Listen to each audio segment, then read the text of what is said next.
welcome you to this IEP Tips to Equip webinar series on IEP Preparation Guide for the Parents.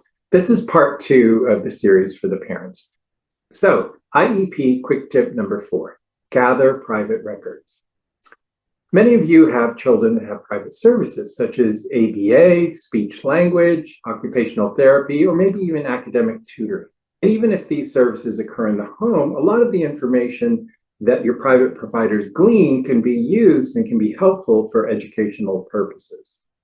So ask these private providers for progress reports or updates, and this will help you determine your child's needs and their present levels of performance. And don't hesitate to ask the providers if they have any educational recommendations that might help your child in the school setting, and determine whether their appearance at the IEP meeting might be helpful. IEP Tip to Equip number 5, invite guests to the IEP meeting. It's always good to have someone support you at the meeting. And this could be a family member, a friend, or a professional who works with your child, such as an advocate, an ABA therapist, a speech therapist, or an occupational therapist. Now, you might want to talk to them before the IEP meeting to obtain any ideas or suggestions they may have about supporting your child in the school setting. And post-COVID, a lot of these IEP meetings are online. And it's nice because your private provider doesn't necessarily have to drive to the school to attend the IEP. They can simply log on. Many schools have the opportunity for the private provider to participate in the IEP meeting through a phone conference. So again, they're not having to drive back and forth from the school and interrupting their private practice.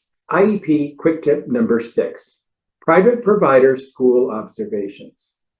If you're concerned that some component of your child's program isn't working, then you may want to schedule a time when your private provider, the psychologist, speech therapist, ABA provider, etc., can observe your child in the school setting in order to provide expertise and input on your child's program. And this can be really helpful. Again, a lot of times what happens at an IEP meeting is there may not be overlap between what the private provider knows about the child in the school setting. But if the private provider observes the child in the school setting and sees what the child might need or how the program can be modified to benefit the child, then that's a direct correlation between the private provider's expertise and the school setting. And then that person can be invited to attend the IEP meeting and provide helpful information to the IEP team. And again, because they actually observe the child in the school setting, it's probably going to carry a lot more weight in terms of recommendations rather than just what they see at home. IEP Tip to Equip number 7, speak to your child's teacher. Ask your child's teacher how your child is progressing at school. The teacher can help pinpoint any challenges your child might be facing and suggest what services might be helpful to address those challenges. Ask them if they have any new concerns about how your child's performing in school. And along with that, speak to your child about their school experience. Ask your child about his or her school day, what struggles they may be having, and any ideas that they may have in order to help them. Make a list of your questions and suggestions. So after reviewing your child's educational records and speaking to the people that I've referenced above, make a list of the questions to present to the IEP team. Also consider making your own suggestions to the IEP team to help your child. I mentioned this earlier, but again, the law considers the parent to be an equal participant in this meeting. So you have a lot of information about your child that the school district may not have. So be sure to participate and give that input about the knowledge you have about your child. And my last tip to equip, number 8, is to give notice to tape record the meeting. So if your state allows it, tape record the IEP meeting.